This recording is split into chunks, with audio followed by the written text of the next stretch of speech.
बिस्मिल्लाहिर्रहमानिर्रहीम। Dear students, अस्सलाम वालेकुम। आज हम एडमिनिस्ट्रेटिव लॉ 2 के लेक्चर में प्रमोशन को डिस्कस करेंगे। एक सिविल सर्वेंट अपने कैडर में या सर्विस उस पोस्ट पे वो प्रमोशन का हकदार होता है अगर रूल्स के तहत जो उस प्रमोशन के लिए रिक्वायर्ड क्राइटेरिया है, जो कंडीशंस हैं, वो उनको पूरी करता है तो उसको प्रमोट किया जा सकता है। He must be considered for promotion when a seat for promotion is available. उसमें लेकिन इस प्रमोशन जो इसके लिए ज़रूरी है कि जो रेलेवेंट जो कंसर्न कोई कमेटी या बोर्ड, जिसमें डिपार्टमेंटल सिलेक्शन कमेटी हो सकती है, प्रोविंशियल बोर्ड हो सकता है, वो उसकी प्रमोशन को रिकमेंड करे।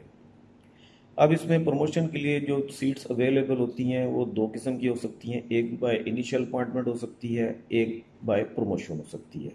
अगर बाय इनिशियल अपॉइंटमेंट है तो वो ऑन मेरिट होगी, उसको प्रमोट किया जाएगा bye selecting him on merit. और अगर बाय प्रमोशन है तो फिर उसमें बाय जो उसकी रिकमेंडिंग अथॉरिटी है, जो सिलेक्शन कमेटी या बोर्ड है, वो उसको सीनियरिटी कम फिटनेस बेस पे उसका नाम रिकमेंड करेगी और उसको उस सीट पे प्रमोट किया जाएगा। Section 8 Punjab civil servants act 1974 का ये मेंशन करता है कि किसी भी पब्लिक सर्वेंट को proforma promotion as a right grant नहीं की जाएगी, और इसी तरह बैक डेट से किसी पब्लिक सर्वेंट को प्रमोट नहीं किया जा सकता माँ सिवाय इसके कि उसकी प्रमोशन जो है वो प्रोफार्मा बेस पे की जा रही है। इसी तरह किसी रिटायर्ड गवर्नमेंट सर्वेंट को बैक डेट से प्रमोट नहीं किया जाएगा except if is eligible for proforma promotion.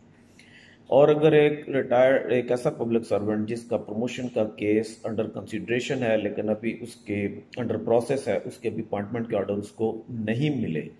और इस दौरान इससे पहले वो रिटायर हो गया, उसकी सुपरएनुएशन की डेट आ गई या उसकी डेथ हो गई, तो उसकी डेथ या सुपरएनुएशन के बाद भी उसको उसकी डेथ या सुपरएनुएशन वाले दिन से एक दिन पहले की डेट से उसको प्रमोट किया जा सकता है। और जो उसकी प्रमोशन की स्टार्ट होगी वो from the date of availability of the seat नहीं होगी, बल्कि जब उसको अपॉइंट किया जाएगा, उसके जो ऑर्डर होंगे प्रमोशन के उस डेट से, और उसको एक्चुएट किया जाएगा जिस दिन वो अपना चार्ज उस अगली सीट का हासिल कर लेगा, प्रमोशन वाली सीट का। इसी तरह Punjab civil servants appointment and condition of service rules जो हैं, उसका रूल 9 वो भी इसी बात को बयान करता है कि जो प्रमोशन है वो that should be made on the recommendation of the selection committee और प्रोविंशियल डिपार्टमेंट सिलेक्शन कमेटी या प्रोविंशियल बोर्ड। और इसका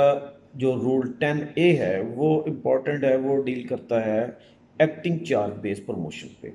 अगर किसी डिपार्टमेंट में प्रमोशन के लिए सीट अवेलेबल है और उसमें जो सीनियर मोस्ट सर्वेंट है जो उससे निचले कैडर में, वो उसके लिए रिक्वायर्ड प्रमोशन के लिए जो एक्सपीरियंस है या लेंथ ऑफ सर्विस है उसका 3/4 हिस्सा एक्सपीरियंस या सर्विस का वो हासिल कर चुका है, तो उसको उस पोस्ट के ऊपर एक्टिंग चार्ज बेस पे प्रमोट किया जा सकता है। उसमें अगर कोई seat by initial appointment available है ग्रेड 17 या उससे ऊपर की, और उसमें रिपोर्ट ये आती है सिलेक्शन कमेटी की तरफ से या प्रमोशन बोर्ड की तरफ से कि इस सीट पे अगले 6 माह तक कोई बंदा अवेलेबल नहीं है अपॉइंट करने के लिए, और इस सीट को खाली रखा जाना भी मुनासिब नहीं है,